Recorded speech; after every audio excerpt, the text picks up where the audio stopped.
como que a gente conta essa experiência contemporânea do que é ser mulher? E mais, como que a gente conta a experiência contemporânea do que é viver sendo uma mulher nesse mundo e em outros mundos anteriores que tivemos em nossa história? Bom, eu acho que assim é uma boa introdução para falar do livro que eu vim falar hoje, que é o Volúpia, publicado pela escritora Raquel Marinho no ano passado. Essa é uma das histórias mais emocionantes que eu li dos últimos tempos, porque eu acho que ela reúne uma série de questões muito importantes para a gente conversar, discutir, mas também reúne uma série de emoções que a gente vai sentindo enquanto lê o livro. E aí eu tô dizendo porque é muito interessante, porque quando eu comecei a ler o livro, eu tinha a percepção de que eu teria uma aventura diante de um grande drama humano de uma personagem. Mas conforme eu fui acompanhando a leitura, eu fui percebendo que essa personagem ia retratando também, através da história dela e das pessoas em torno dela, uma história que também é muito coletiva, que também pode se assemelhar com a vida de muitas mulheres que estão aí pelo Brasil e pelo mundo, né? Bom, mas vamos contar a história de Volúpia. Volúpia é a história de uma moça chamada Giovanna, e a gente acompanha a vida dela ali na década de 40 e 50, em Pernambuco, principalmente na cidade do Recife, onde o livro acontece, e a gente acompanha ali ela no começo da juventude, quando o pai dela vende ela para um sujeito,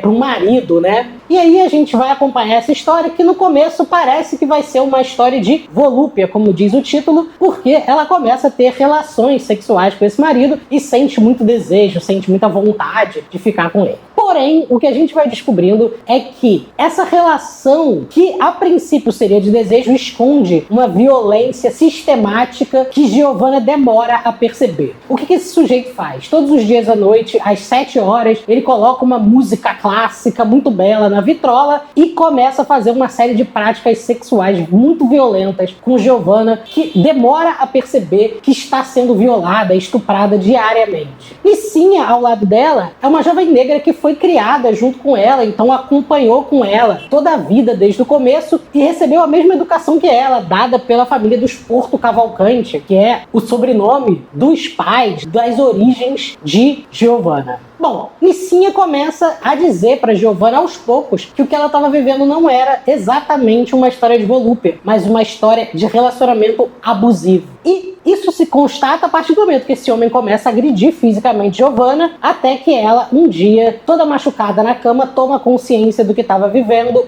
ou seja, ela se empodera em termos da violência que sofria e resolve fugir de casa. Bom, aí ela foge para a cidade e, junto com Licinha, vai morar com ela, começa a descobrir uma série de coisas sobre o que é ser mulher. Ela treina para ser enfermeira e lá também sofre um abuso. Descobriu 7 gravidezes durante a vida, muitas delas ela acabou adotando e cedendo para outras pessoas porque não conseguia criar. Bom, essa é a narrativa dessa personagem sofrida que, de um lado, vive um grande drama em sua vida, mas de outro a gente consegue entender o que Raquel Marinho está fazendo com essa narrativa tão sofrida. Vamos lá, em termos de estrutura narrativa, o que a Raquel faz é muito interessante. Quem conta essa história é Licinha, ou seja, a narradora da história de Giovanna é uma testemunha, alguém que ali próximo testemunhou essa vida e está narrando ela para uma neta de Giovanna, que é Sabrina, que é filha de uma das filhas de Giovanna, a Sara. E aí temos uma tríade dessa história. Uma narradora, que é uma mulher negra, que durante a vida foi tomando consciência de classe, de raça e das dificuldades que ela teria na vida,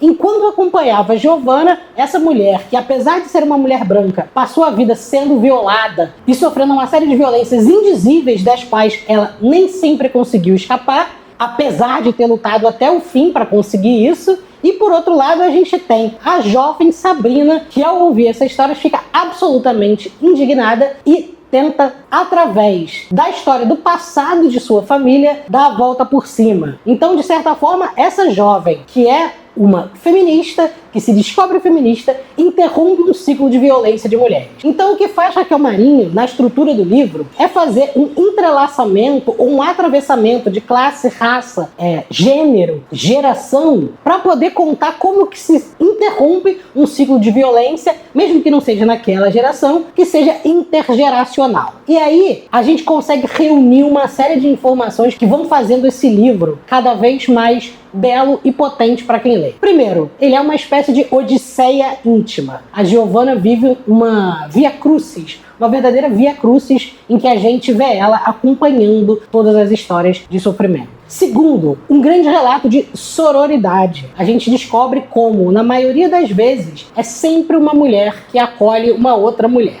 Então, apesar da rivalidade feminina que é estimulada, o que a gente vê na prática é uma rede de relações e de acolhimento feito de mulheres para mulheres. Terceiro, uma obra que tem uma profundidade feminista muito grande, inclusive ela cita Simone de Beauvoir, mas ainda assim é capaz de contar a história de uma perspectiva que é capaz de chegar a todas as pessoas. Ou seja, o que ela tem de mais feminista não é exatamente aquilo que ela diz enquanto militância, mas o quanto ela oferece ferramentas para que mulheres saiam de seus ciclos de violência e consigam interromper um ciclo vicioso de vida. Bom, eu acho que é isso. Raquel Marinho escreveu um livro muito sensível que faz a gente compreender que a vida, ela precisa ser contada. Todas as vidas merecem uma história a ser contada. E cabe a nós, leitores, lendo esse ciclo de violência que se interrompe, usar essa experiência para transformar o nosso mundo e o mundo de pessoas ao nosso redor. Volúpia, Raquel Marinho,